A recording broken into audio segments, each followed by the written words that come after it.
Is that weird? I'm new here. Done a lot of Instagram stories, but not so much of the YouTube. So we'll see how this goes. I think this could be cool to keep using for things, talking about animation and tools and snacks or whatever.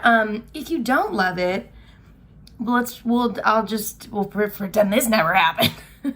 Anyway, hi, I'm Sarah. If you don't know me, I am an illustrator, an animator. I gotta look at this camera. I think. I'm pretty sure. But I'm an illustrator and an animator. I'm based in Austin, Texas. I'm a small business owner.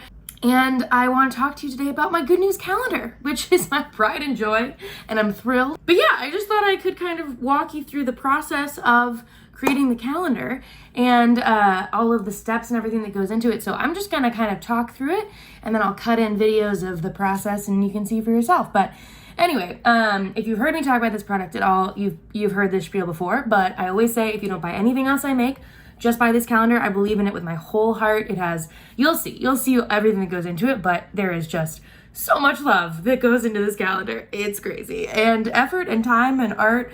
And it's just beautiful. It's just like, I always hold the thing at the end and I'm like, this is my masterpiece. This is my, Da Vinci ceiling or whatever. The hands, the paws, that wasn't Da Vinci. It wasn't. Anyway, it's that. So the calendar starts out with a spreadsheet, basically. So this is the spreadsheet, and this year we did so this side of it is the last 3 years of calendar, because this is the fourth year. So we have literally every single thing that's ever been included, and major shout outs to my virtual assistant Schuyler, who is a total hero and organized so much of this. It's incredible. But anyway, so this is just kind of for us to see what we've used before, what we've thought about using, and just kind of go from there. And so this year, for the first time, I brought back some things from the first year, because I felt like, there's only so many things that happen in a day, so we kind of need some help sometimes. So anyway, this is kind of how it all starts, and then this second page is kind of our planning for this year. And so it starts with the actual holidays, sort of like the bank holidays come first, and the religious holidays and cultural days of significance, and then we kind of build everything out around that. And I've deleted some of them now, but then basically we go in and I kind of look at a chunk of days, and if there's 5 really silly days in a row, I'll kind of say okay, now we need something historical here. We need something that has a little bit more weight here, that's just a little bit more serious. So that is kind of that whole thing. Also part of this year was a few months ago, I did an Instagram story series and asked for people's questions and just said, what does the calendar need? What is it great at? What is it bad at? What are we missing? I just kind of want to check my blind spots and make sure that everything is covered and everybody is covered. And so we had a page for that feedback as well. And so if I was ever kind of stuck or deciding between a few days or just generally not sure what to do, I would kind of go back to that. And one of the big things for my guidance kind of from that this year was that a lot of people said they loved women in STEM. So whenever you get your calendar, I'm just going to assume that you're a calendar buyer. You'll see that there are even more of those packed in there than normal. That just really seemed to be something that resonated with people. So I wanted to honor that and include as many as I possibly could. So then we'll get into the actual designy kind of part. So I laid out all of the dates in Illustrator. And this part was a little bit collaborative. It's pretty straightforward. I mean, I just use a bunch of lines and I even them all up and I build out the calendar thing, lines. But then this year, one complaint that I've really gotten in the past and heavily ignored was that people wanted to be able to write in the calendar. And that really hit home for me when someone tagged me in a story and it was the calendar is very busy, as I'm sure if you've seen it, it's very busy. And someone had written wedding day, really tiny underneath all of my big goofy illustrations. So that for me was kind of a moment of oh, yeah, this is valid. Maybe some people need room to write their own really, really, really good news. So anyway, this year just kind of started talking to people and really used my Discord heavily just to get feedback. I was constantly sending here's a sketched up draft, here's this version, here's this option. Do we want all the dates below? Do we want, did I explain this? Because then I decided to do a second version of the calendar that had a blank date section, and all the dates off to the left, all the good news dates off to the left. So that was what we did. So anyway, use my Discord a ton to just kind of go back and forth and ask what they wanted and what they liked and what they were excited about. So that is kind of how we got these two versions. And yeah, that was really exciting. So then we get into the actual design part. So I have some time lapses that I'll show you here, but basically it's a really long process. I'm gonna super speed things up, otherwise it'd be crazy boring. We'd be here for days. But yeah, I just kind of go in and one by one, I usually do a super messy, like just get everything in its place. And then I go back through and really carefully letter every single thing. And it takes a long time, and I usually will kind of do a more straightforward, like just the letters at first, and then I'll go back and see like where could I add a silly little illustration, or what could have some more embellishment or whatever.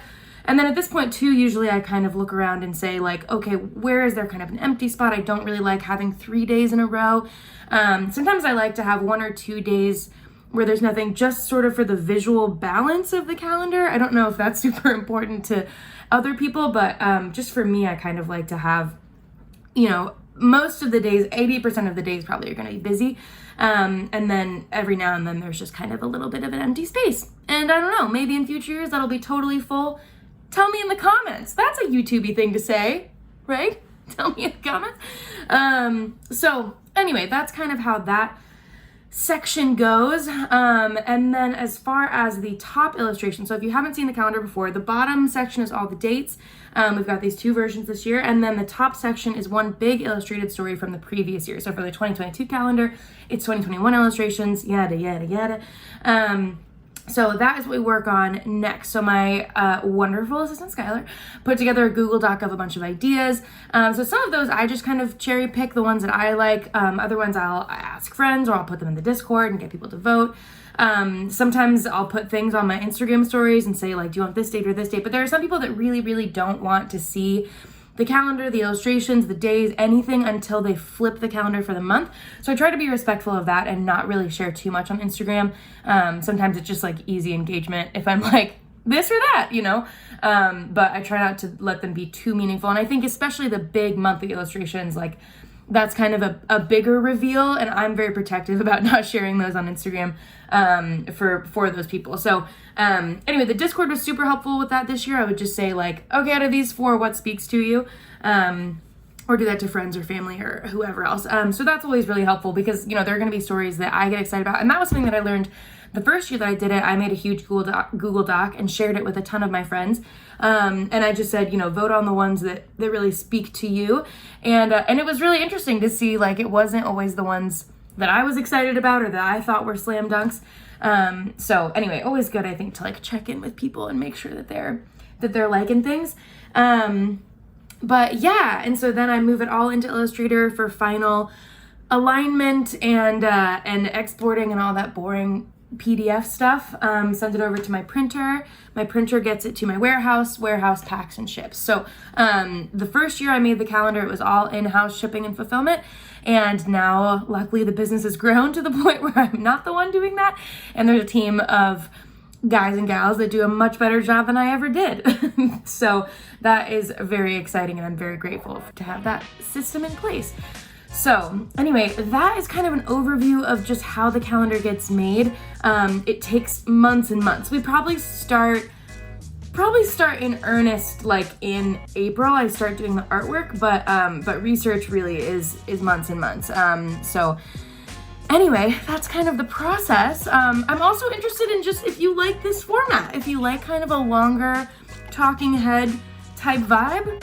This was fun for me. I like doing this, but if you don't like it, I don't know.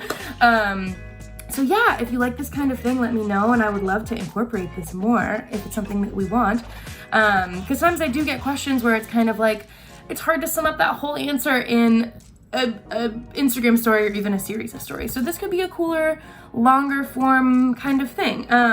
But yeah, anyway, today is the actual launch day of the pre-order of the calendar. So I hope if you get one, you love it. And I hope if you don't get one, you steal one from a friend. Love you, bye!